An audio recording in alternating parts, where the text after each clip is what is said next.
नहमदुहु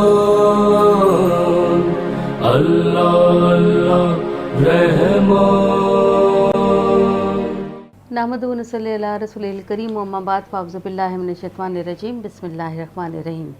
नाज़रीन गिरामी, आज का मौजू जो होगा वो माल के जिसके हुब में हम अपने बहुत से रिश्ते, हम अपने बहुत से उसूल और हम शरीयत और तरीक़त के बहुत से पहलुओं को नज़रअंदाज कर देते हैं। हुज़ूर सरवर कायनात सल्लल्लाहु अलैहि वसल्लम से किसी ने अर्ज़ किया कि आपकी उम्मत में सबसे ज़्यादा बुरा कौन है। हुज़ूर सरवर कायनात सल्लल्लाहु अलैहि वसल्लम ने फरमाया कि मालदार। हुज़ूर सल्लल्लाहु अलैहि वसल्लम ने यह भी फरमाया था कि तुम्हारे बाद एक ऐसी कौम आएगी कि जो दुनिया की उम्दा तर और रंगारंग नेमतें खाएगी। नाज से चलने वाले लोग होंगे, रंगारंग घोड़ों पर सवारी होगी, खूबसूरत और रंगारंग औरतों से निकाह करेगी और खूबसूरत रंगारंग कपड़े पहनेंगे। इनके पेट थोड़ी चीज़ों से सैर नहीं होंगे और नफ्स कसीर पर भी कनात नहीं करेगा। दुनिया पर गिरे होंगे, सुबह शाम इसी के पास होंगे और खालिक माबूद हकीकी के बजाय दुनिया को माबूद बनाएंगे और परवरदिगार आलम के बजाय दुनिया को परवरदिगार बनाएंगे। दुनियावी उमूर तक महदूद रहेंगे और अपनी ख्वाहिशात की पैरवी करेंगे। नाज़रीन गिरामी, यह है रसूल सल्लल्लाहु अलैहि वसल्लम का हुक्म। आज हम अपनी दुनिया में जो देख रहे हैं वो बिल्कुल इसके ऐन मुताबिक हैं। हमने माबूद बरहक खुदाए बुज़ुर्ग को बरतर उसके बजाय और बहुत से माबूद बना लिए हैं। किसी का जो माबूद है जिसको वो पूछता है वो ज़र है, किसी का ज़मीन है, किसी का ज़न है। इन्हीं तीन चीज़ों में दुनिया कहाँ से कहाँ पहुँचे जा रही है। आज जिस मौजू को हम समेट रहे हैं वो है इसी माल, और इसी माल को ख़र्च करते वक्त जो हमारे दिल के अंदर एक तरद्दुद होता है कि हम किसी सही जगह पर ख़र्च करने के बजाय और वक्त पर किसी की मदद करने के बजाय अपने माल को बखीली से छुपा कर रखते हैं। मेरा मौजू है बदनसीबी। एक ऐसा अल्लाह का बंदा, उसका ज़िक्र करती हूँ कि जो ऐसी परेशानियों में घिर गया कि कुछ ना पूछिए। मरता ना क्या करता कि एक ऐसे शख्स के पास पहुँचा कि जिसे अल्लाह ताला ने बहुत कुछ दे रखा था और बड़ा घर था, बड़ा कारोबार था, नौकर चाकर थे और बाल बच्चे सभी थे। उसका दिन ईद था और शब बारात की सी कैफियत थी। सुख के इस ज़माने में उसे दुख का एहसास बिल्कुल नहीं रहा था। ये अल्लाह का बंदा जो परेशानियों में गिर गया था, जब उसके पास पहुंचा, उस मालदार के पास उसे अपनी बिपता सुनाई तो वो मालदार तो पैसे का ऐसा दीवाना था कि मदद के लिए अपनी गिरह से कुछ खर्च करने के लिए तैयार ना था। इसी परेशानी में उसने इस आदमी को डांट कर भगा दिया। अब ये नशा क्या था? ये नशा दौलत का नशा था। सूरह बनी इसराइल में अल्लाह ताला फरमाता है कि अगर तुमको किसी मजबूरी से इन गुरबा के मुंह से मुंह फेरना पड़े तो उनको नरमी से लौटा दो या नरमी से उनको समझा दो। अब फ़ी ज़माना हाल तो यह है कि हम ये सोचते हैं कि हम इसलिए नहीं कमाते कि हम अपनी कमाई में से इनका पेट भरें, इनका हक़ अदा करें या इनकी मदद करें। हम तो कमाते इसलिए हैं कि ये हमारा हक़ है, और जब हमारी कोई मदद नहीं करता तो हम दूसरों की मदद करने वाले कौन होते हैं। और साथ ही साथ शायद हम ये भी सोचते जाते हैं, हमारे और जो आजकल की दुनिया के रहने वाले लोग हैं वो ये सोचते हैं कि हम पर क्या ज़िम्मेदारी आयद होती है कि हम लोगों की मदद करते फिरें, हम उनके घर के चूल्हे जलाएं, हम उनको कपड़ा पहनाएं, हम उनकी तालीम पूरी करें, या हम उसके घर के अंदर जो गरीबी है, जो परेशानी है, या जो कसम पुरसी का आलम है, या वो बीमारी के आलम में भी अगर है तो हमारी ऐसी क्या मोहताजी है कि हम उसका इलाज कराते फिरें। ये दरअसल एक ऐसी ठेठ सरमाया दराना, जिसको मैं कहूँगी कि ये जहनीत है कि जिसमें आजकल हम सब इस वबा में मुलव्विस हैं।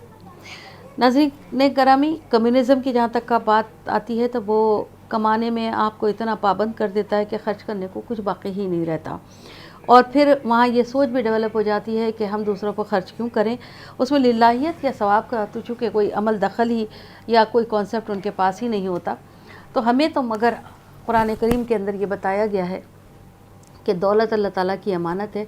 تم جو کچھ بھی کماتے ہو اس پر صرف تمہارا ہی حق نہیں ہے بلکہ اس پر دوسروں کا بھی حق ہے، اور جب تک تم اس بات کا خیال نہیں رکھو گے کہ اس دولت میں جو کہ اللہ تعالیٰ نے تمہیں عطا کی ہے، تمہارے ہاتھوں کو اس کا امین بنایا ہے، اور وہ یہ ہاتھ دوسروں کی مدد کرنے کے بھی پابند ہیں، تو معاشرے میں اونچ اور نیچ رہے گی۔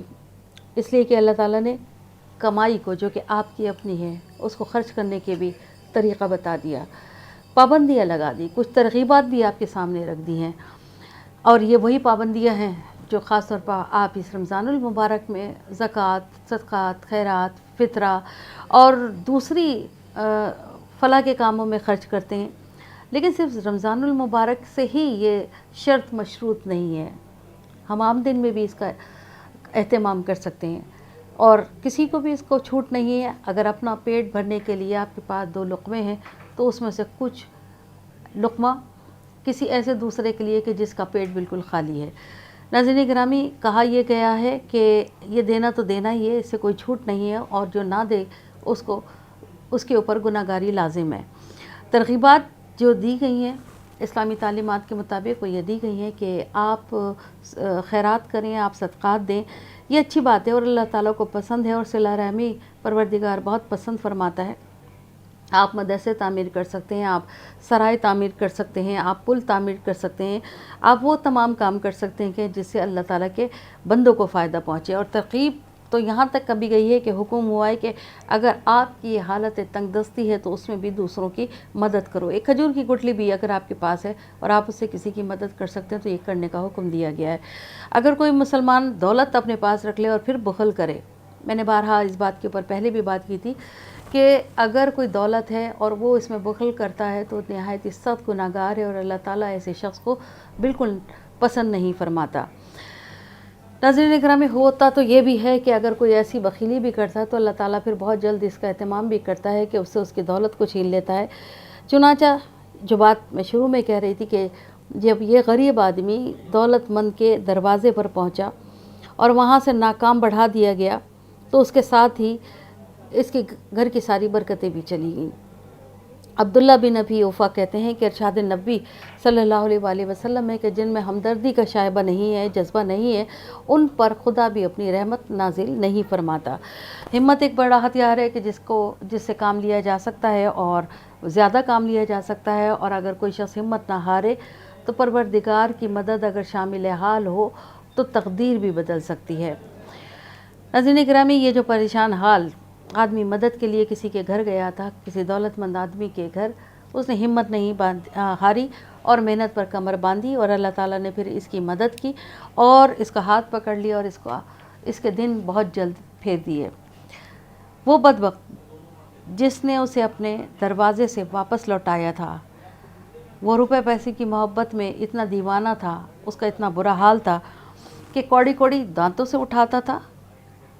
یہاں پر ایک اور بھی بات ہے کہ اللہ تعالیٰ کسی کو دولت دے کر آزماتا ہے اور کسی کو سے دولت لے کر اسے آزمائش میں مبتلا کرتا ہے کہ بندہ کتنا مستقل مزاجی سے اس گئی ہوئی نعمت، اس زوال والی نعمت کو کس طرح سے پاتا ہے اور کس طرح سے میرے لیے اور میرے راستے کے اندر ثابت قدم رہتا ہے۔ ناظرین گرامی، جو اس آزمائش میں پورا نہیں اترتا وہ پھر کہیں کبھی نہیں رہتا۔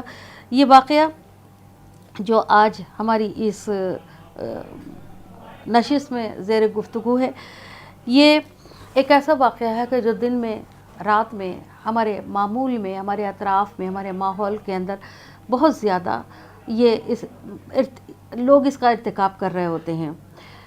اب آئیے اس سین کی طرف کہ جو اس وقت اس کا اختتام وہ یہ ہے کہ یہ 10 بجے رات کا وقت ہے، قیامت کی سردی ہے، بارش رکنے کا نام نہیں لے رہی، لوگ دروازے بند کیے لحافوں میں دبکے پڑے ہیں کہ بستی میں پھر ایک دروازے پر دستک ہوتی ہے۔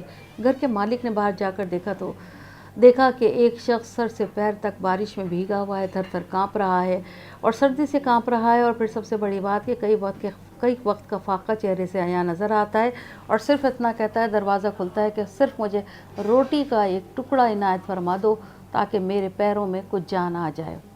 مالک نے کہا کہ اب اتنی رات کو تم آئے ہو تو ضرور یقیناً کوئی پریشانی ہوگی، اندر بیٹھو۔ پھر اس نے اپنے ملازم کو آواز دی اور کہا کہ اللہ کے مہمان ہمارے گھر آئے ہیں، ان کے تواضع کرو، ان کے کپڑے بھی بدلواؤ اور ان کو پیٹ بھر کر روٹی کھلاؤ۔ मुलाजिम बेचारा खाना देकर अपने मालिक के पास लौटा तो बड़ा गमगीन था। मालिक ने कहा कि क्या बात है, तुम क्यों इतने परेशान और इतने गमज़दा क्यों हो, तुम्हारे चेहरे पे इतनी परेशानी, हुज़्न व मलाल की कैफियत क्यों है। तो मुलाजिम ने कहा कि हुज़ूर, ये बूढ़ा फ़कीर कोई और नहीं है, ये मेरा पुराना मालिक है जो लाखों में खेलता था लेकिन सख्त कंजूस था। मालिक ने ये सुना तो रोशनी में जाकर उसे गौर से देखा और गौर से देखते ही उसे पहचान लिया कि ये फ़कीर वही मालदार कंजूस था जिसने उसे इस परेशानी में घर से निकाल दिया था। बातों बातों में उसने जब तफसीलात पूछी तो उसने बताया कि हाँ, मैं वही हूँ, दौलत ने मेरे दिल से अल्लाह का डर निकाल दिया था, नतीजा ये कि अब वो दौलत ही बाकी ना रही। नाज़रीन गिरामी, बात हिकायत की हो तो समझ में आती है, ये भी एक पैगाम देती नज़र आती है। ऐसे वाक़यात ज़माने में यकीनन वक़ूफ़ पज़ीर होते हैं कि जिसमें हमारे लिए कोई ना कोई एक ऐसी राह ज़रूर होती है, इबरत की, तौबा की, बख्शिश की, मग़फ़िरत की, अपने आप को सुधारने की, अपने असलाह अहवाल की और अपना क़िबला व काबा अपनी ज़िंदगी का बदलने की, अपने आमाल के बदलने की, कि किसी की इबरत से हमारे लिए कोई रास्ता सुझाई दे। रमज़ानुल मुबारक है, ये सातें गुज़र रही हैं, हमें भी अपने एहतिसाब की ज़रूरत है और अगर अल्लाह ने हमें माल दिया है तो उसमें दूसरों का हिस्सा रखने की ज़रूरत है, दूसरों की मदद करने की ज़रूरत है। इसी एक दुआ के साथ कि अल्लाह ताला हमें नेक अमल की तौफ़ीक़ अता फ़रमाए। व आखिर दावाना अनिल हम्दुलिल्लाहि रब्बिल आलमीन। अल्लाह